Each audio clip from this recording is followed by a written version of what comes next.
औज़ुबिल्लाहि मिनश्शैतानिर्रजीम बिस्मिल्लाहिर्रहमानिर्रहीम। मेरा नाम अली चांद कादरी और मैं ज़िला कसूर का रहने वाला हूँ। मैंने बज़्म आशिक़ाने मुस्तफ़ा में पार्टिसिपेट किया,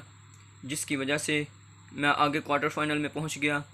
अल्लाह पाक से दुआ है कि बज़्म आशिक़ाने मुस्तफ़ा की जो भी नेक दिली ख्वाहिशात हैं, अल्लाह पाक उनको कामयाब फरमाए। आज मैं एक कलाम पेश करूँगा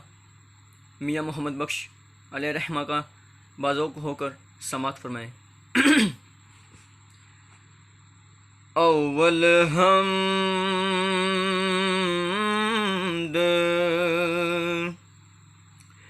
सना इलाही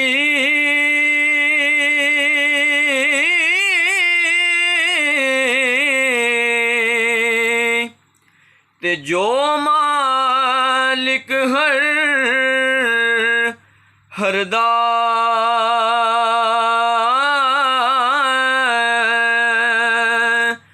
उसदा नाम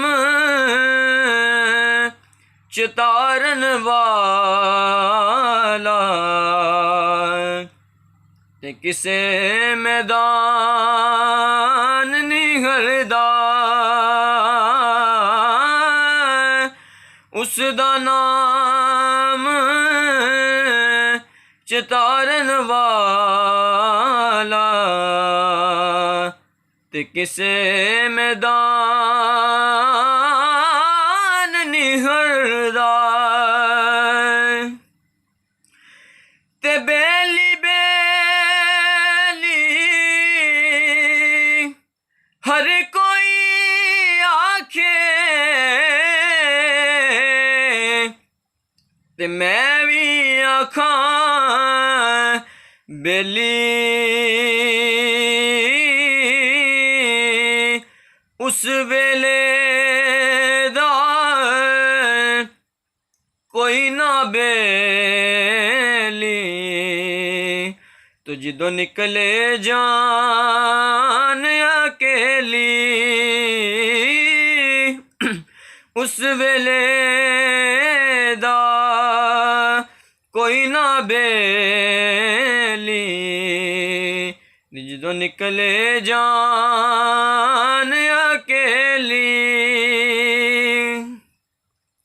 पाई पाइयां दे दर्दी होंदे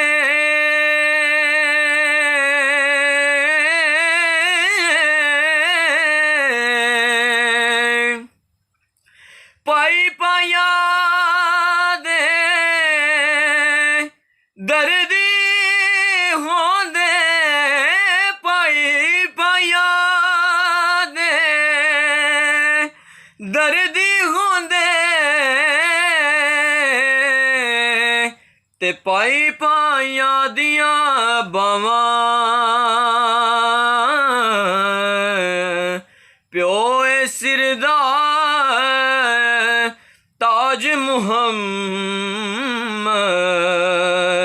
ते मावां ठंडियां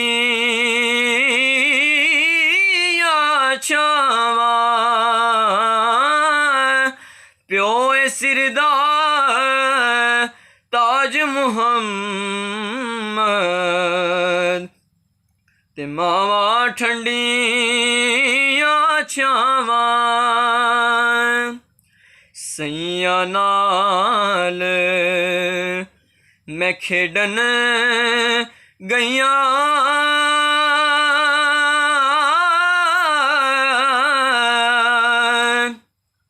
ते टुट गईयां ने वंगां मां हुंदी ते होर चढ़ांदी ते प्यो कोलों किवें मंगां मां हुंदी ते होर चढ़ांदी ते प्यो कोलों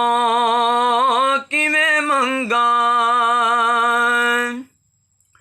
रहमत दा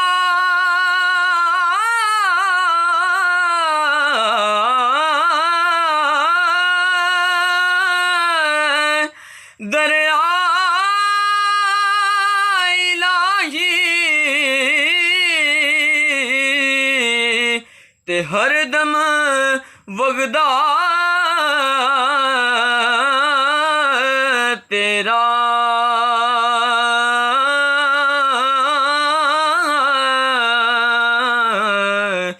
जे एक कतरा बख्शे मैनू ते कम बन जावे मेरा और ले ओ यार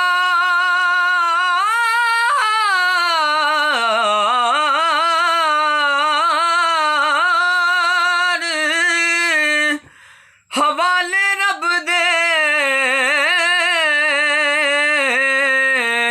ते मेले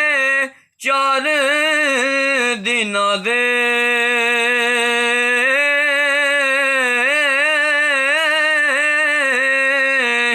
उस दिन ईद मुबारक हो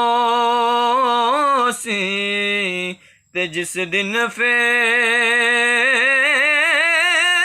मिलांगे उस दिन ईद